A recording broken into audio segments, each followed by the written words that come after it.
안녕하십니까, 천안 김 팀장입니다. 이번 영상은 오랜만에 이제 법원 경매 관련 영상을 준비해 봤는데요. 경매 입찰을 몇 차례 해보신 분들이라면 이런 경험을 해보신 분들이 꽤나 많으실 겁니다. 입찰 준비를 하던 도중에 혹은 입찰 전날까지 별다른 이상이 없다가 입찰일에 경매 법정까지 갔는데 당일 오전 경매 직전에 경매가 취하되는 경우, 이런 허무한 상황을 이제 경험해 보셨거나 그런 사례를 이제 보신 경험이 있으실 겁니다. 경매인들이라면 아시겠지만 이제 권리 분석을 하는 시간과 노력들, 그리고 현장 조사를 하는 시간과 비용들이 모두 날아가는 순간이죠.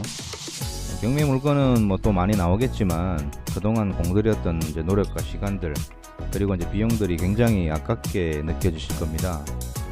그런데 이제 차라리 입찰일 전에 변경이나 취하가 된다면 오히려 낫죠. 이상 없이 이제 입찰일까지 잘 흘러가다가 입찰일에 아침 일찍 준비해서 이제 기껏 경매 법정까지 가서 기다리는데 만약 이제 변경이나 취하가 된다, 미쳐버립니다. 이러면.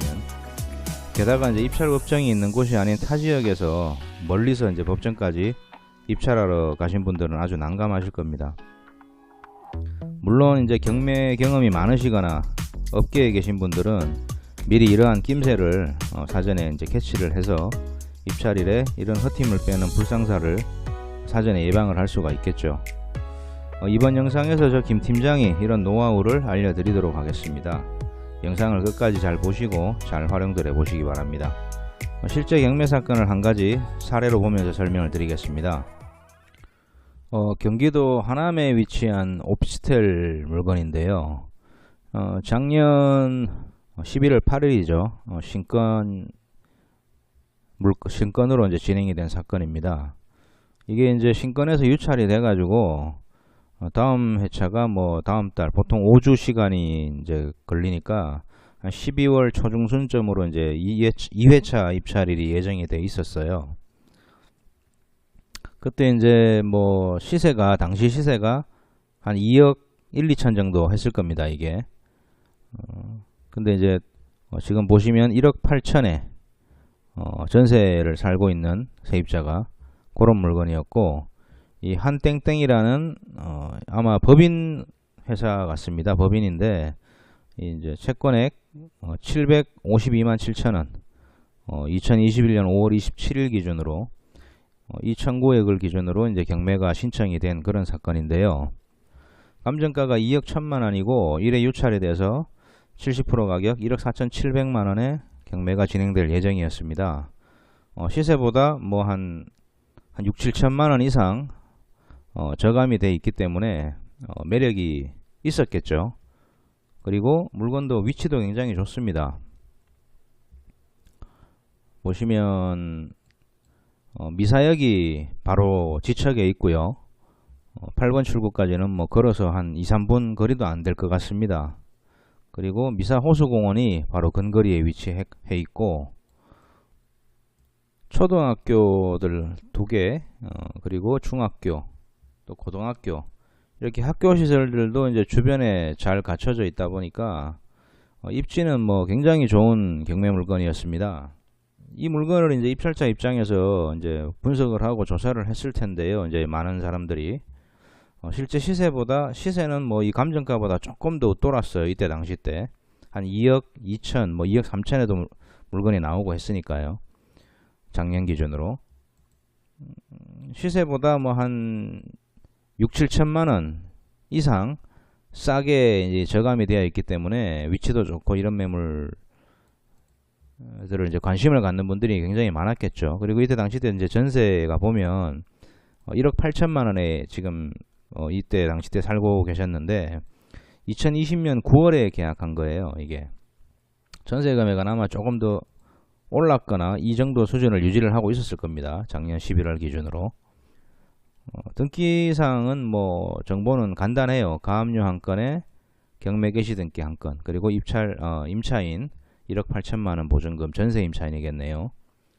이렇게 권리 분석 자체는 간단한데 현장 조사도 했을 테고, 입찰을 준비하신 분들이라면 여러가지 조사들을 했을 겁니다. 서류도 떼고 큰 비용은 아니겠지만 서류 발급하는 비용도 들어갔을 테고 현장도 가서 물건도 이제 조사도 했을 테고, 부동산마다 뭐 다니면서 시세 조사도 했을 테고요. 어떤 그런 시간들을 들여서 이제 경매 입찰 준비를 하고 있었을 테죠. 그리고 이제 날짜가 가면서 계속 물건을 지켜봤을 겁니다. 근데 여기 보시면 11월 22일 날짜로 이제 다음 입찰일을 한 보름에서 20일 정도 남기고 기각이 돼 버립니다. 이 물건이. 이제 입찰자 입장에서는 이 물건을 조사를 했을 때 아마 이렇게 대부분 다 봤을 거예요. 이 1억 8천만 원짜리 임차인만 조심하면 된다. 이 감정가는 2억 1천만 원이고 최저가가 뭐 1억 4천 얼마였지만 만약에 낙찰이 뭐 1억 5천, 1억 6천 이렇게 이 보증금보다 더 낮은 금액에 낙찰이 된다면 그 차액만큼 보증금을 물어줘야 되는 상황이고, 뭐 그런 권리 분석을 했겠죠. 거기서 이제 조금 더 경매 경험이 많으신 분들은 1억 8천만 원 이상만 입찰을 하면 문제되는 건 없겠구나, 이렇게 권리 분석을 했을 겁니다. 그래서 법원 경비라 그래가지고 이제 이 경매 진행 비용이죠. 한 요 정도 금액이 배당이 먼저 될 것이고, 또 그 다음은 선순위 임차인에게 배당이 되겠죠. 자, 그러면 1억 8천만 원에서 이제 이 보증금이 1억 8천만 원이니까 선순위 임차인 보증금에서 경매 진행 비용 한 300만 원 정도를 플러스해서 한 1억 8천3백만 원 혹은 1억 8천3백 뭐 조금 더 1, 200 더 붙여가지고 입찰을 하면 뭐 인수되는 권리나 금액은 없을 것이다, 이렇게 뭐 대략 판단을 하셨을 텐데, 물론 이제 여기서 당해세라는 게 있습니다. 경매 비용에 준해서 이제 다른 후순위 채권자들보다 더 앞서서 배당되는 그런 세금들이 있어요. 그건 일단 변론으로 예외로 하고요. 단순히 그냥 1억 8천5백 정도의 입찰을 하면 시세보다 뭐 한 3, 4천만 원 싸게 이 물건을 잡을 수도 있겠다, 이런 어떤 기대를 가지고 입찰을 준비를 하셨을 겁니다. 근데 이 물건이 그나마 다행스럽게 다음 입찰일 전에 기각이 돼버리는 바람에, 취하가 돼버리는 바람에 경매 법정까지 입찰을 하러 가신 분들은 없겠지만 그런 경우도 굉장히 많습니다. 이렇게 그냥 이상 없이 흘러가다가 입찰일 날 아침에 경매 법정에 갔는데 그날 취하가 돼버리는 뭐 그런 경우가 굉장히 생각보다 많아요.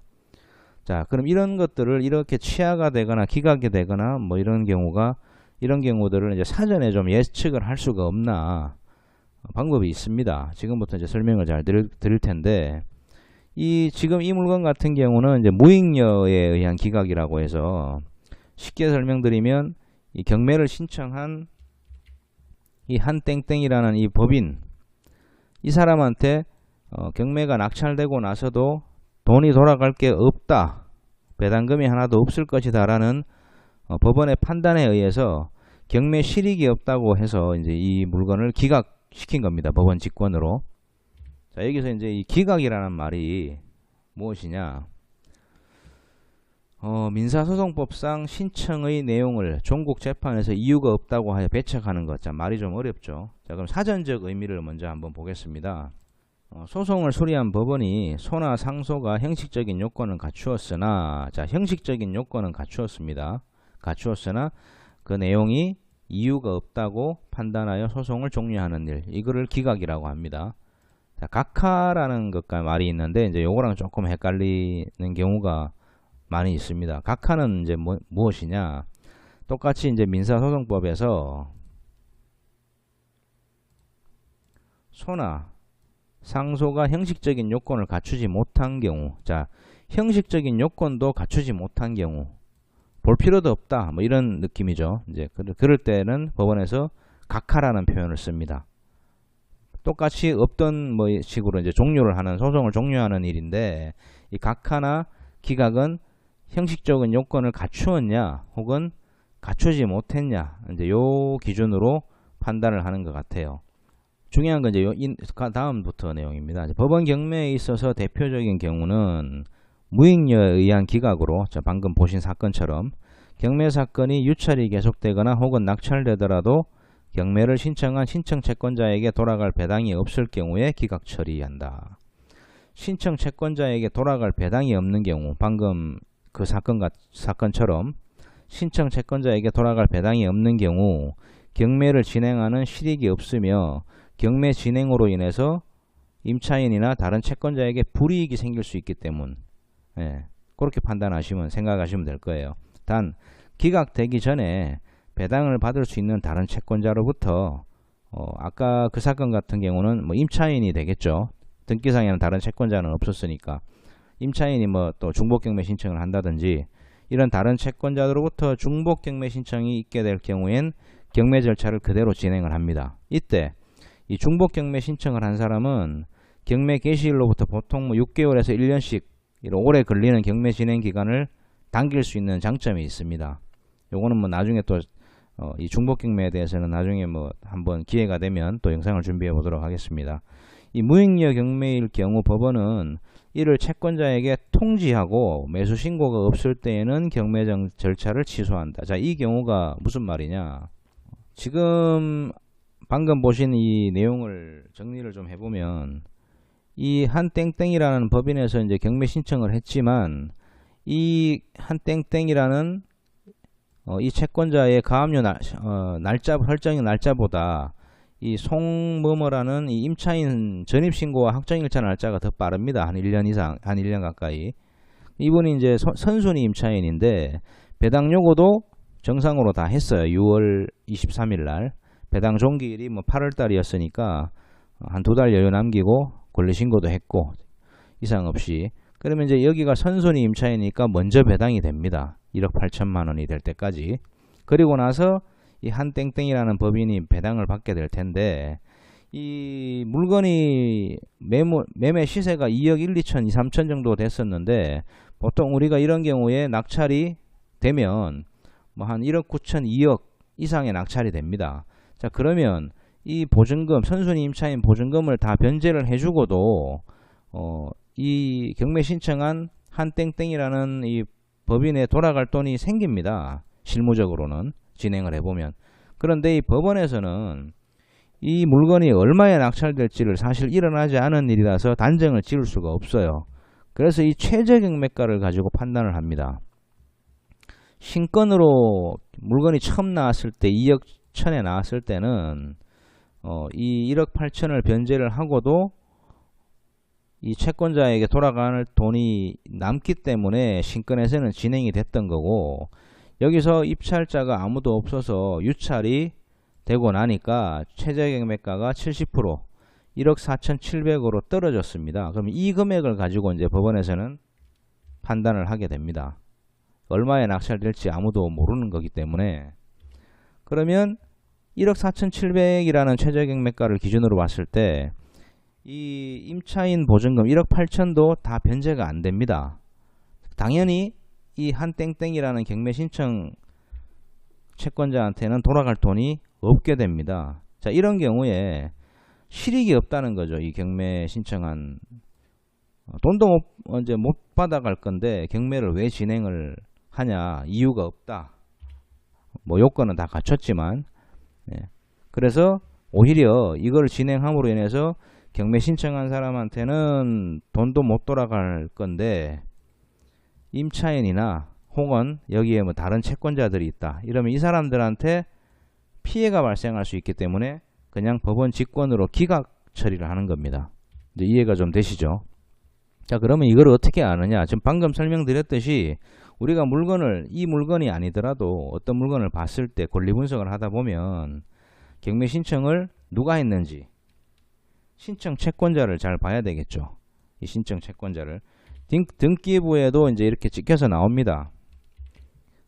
경매 개시 등기 해가지고 강제 경매 뭐 이렇게 쭉 나와요. 지금 이거는 이제 요약된 정보인데 등기부에도 이렇게 기재가 되어 있습니다. 올라가 있는데 이거보다 더 앞선 권리들 채권액을 살펴보면 돼요. 최저 경매가 기준으로 보증금이 얼마고 먼저 배당될 게 앞에 또 다른 권리들이 있다면 이런 것들을 다 배당하고 나서 남는 돈이 있냐 이 사람한테 돌아갈 때 이런 경우에는 경매가 진행이 됩니다. 하지만 방금 이 물건처럼 혹은 다른 경매 사건도 마찬가지입니다. 최저 경매가 기준으로 현재 이번 회차 진행되는 금액 기준으로 앞에 뭐 임차인이나 다른 권리들 배당을 다 주고 났을 때 경매를 신청한 이 사람한테 돈이 한 푼도 안 들어올 경우에는 이 물건은 거의 10중 8구 기각이 된다고 보시면 됩니다. 그리고 이제 이러한 내용들은 이제 경매 사건에서 이렇게 문건을 접수한 내역을 보면 또 알 수가 있습니다. 대법원 경매 사이트 홈페이지에서도 확인이 가능하고요. 요즘은 다 유료 사이트들을 다 보시기 때문에 경매 관심 있는 분들이 요걸 기준으로 한번 설명을 드려 보겠습니다. 지금 보시면 이제 이 해당 경매 사건과 관련된 뭐 어떤 문서들이나 이런 것들이 제출 혹은 발송된 내역들 이렇게 쭉 나오는데요. 2021년 11월 10일 날 채권자 주식회사 땡땡땡 매수 통지서가 발송이 된 걸 확인을 할 수가 있습니다. 법원에서 발송했겠죠. 그리고 그날 도달이 됐고요. 자, 이 매수 통지서는 뭐냐? 아까 앞에서 설명드렸던 이유로 이러해서 이제 당신한테 돈 배당될 게 없으니까 이 채권액들 앞에 선순위 채권액들 합한 금액에 당신이 이 물건을 매수를 하겠냐 뭐 이런 의사표시로 보시면 돼요. 일종의. 그래서 그 매수 통지서를 발송을 해서 만약에 이 채권자가 경매 신청한 채권자가 거기에 이제 내가 매수를 하겠다 얼마에 이렇게 이제 신고가 들어오면 경매가 진행이 됩니다. 예. 그리고 입찰자가 없을 경우에는 이제 그 채권자한테 그 금액에 매수 신고한 금액에 일종의 이제 권리가 생기는 거고요. 가져오겠죠. 자기가 명의를. 근데 이제 보통은 뭐 이런 법인회사에서 이 700만 원 받고자 이 2억 얼마짜리 집을 살 이유는 없습니다. 보통은 이제 매수 신고를 안 하죠. 그런 경우에는 이렇게 종국적으로 기각이 됩니다. 아까 그 문건 접수 내역에서 봤을 때 11월 10일 날 매수 통지서가 발송이 됐어요. 11월 8일 날 유찰이 되고 바로 이틀 뒤에 매수 통지서가 채권자한테 발송이 됐고 22일 날 최종적으로 기각 처리됐습니다. 자, 이게 만약에 이제 뭐 입찰일 당일까지 이렇게 끌고 가서 당일날 결정이 됐다면 아까 말씀드린 낭패를 보는 상황이 입찰자들 입장에서 생기는데 그나마 이 물건 같은 경우는 그 전에 이렇게 처리가 돼서 뭐 입찰일 날까지 가서 이제 입법정에 가는 그런 헛수고는 안 할 수 있었겠지만 입찰 준비를 하신 분들은 굉장히 좀 허탈했을 겁니다. 이 물건에 관심이 있었던 분들은. 근데 물건을 조사를 쭉 하면서 지켜보다가 이런 사실들을 발견했다든지 문건 접수 내역에서 혹은 그 전에 이 물건을 관심을 가지고 있는 분이 이러한 어떤 그 권리 분석을 하다 보면 이 물건은 이렇게 진행이 됐을 때 배당이 되고 나면 진행이 안 되겠네, 기각이 되겠네 이런 걸 충분히 예상을 할 수가 있겠죠. 그러면 이 물건은 아무리 좋은 물건이지만 사실 쳐다볼 필요가 없는 물건이 됩니다. 경매는 진행이 됐지만 다음 회차에 안 나올 거기 때문에 만약에 이런 물건이 뭐 시세가 2억 4, 5천씩 해서 이 첫 회차 입찰이라도 입찰을 할 만한 가치가 있었다면 첫 회차에서 누군가 받아갔을 겁니다. 그럴 경우에는 진행이 되겠죠. 그때는. 근데 이제 한번 유찰되고 나서 이게 시세가 한 2억 뭐 한 2천 정도 남짓 되다 보니까 이 신건에 입찰해 가지고는 뭐 이것저것 차포되면 크게 남는 게 없으니까 아무도 입찰을 안 했던 것 같아요. 그래서 한번 유찰이 되고 나서 최저가가 1억 4,700이 되고 나니까 이 최저가 기준으로 임차인 배당 되고 나면 신청한 채권자에게 돌아오는 돈이 없기 때문에 법원에서 직권으로 기각 처리를 한 겁니다. 자, 이렇게 경매 물건을 보시다가 권리 분석을 해보면 이런 내용들까지도 예측을 할 수가 있습니다. 이 물건이 이제 취하가 될 것이냐, 기각이 될 것이냐, 혹은 연기가 될 것이냐, 입찰일이 이런 것들을 예상을 할 수가 있어요. 그래서 어떤 헛수고 들어줄 수 있는 어떤 그런 노하우가 팁이 되는 겁니다. 자, 이상 간단하게 뭐 이렇게 부족한 두서없는 설명이었지만 충분히 도움이 되셨으리라고 믿고, 추가적으로 오늘 영상 관련된 내용에서 궁금하신 점이 있다면 뭐 댓글로 문의를 주셔도 좋고요. 뭐 저한테 전화를 해서 문의를 주셔도 얼마든지 기본적인 상담은 해드릴 수 있으니까 궁금하신 점들은 뭐 문의를 하셔도 좋습니다. 자, 이상 경매가 이제 기각되는 사유, 취하되는 사유, 그 중에 이제 무익리에 의한 기각에 대해서 간단하게 설명을 드렸는데요. 도움이 되셨을 줄로 믿고 오늘 영상 마무리하겠습니다. 감사합니다.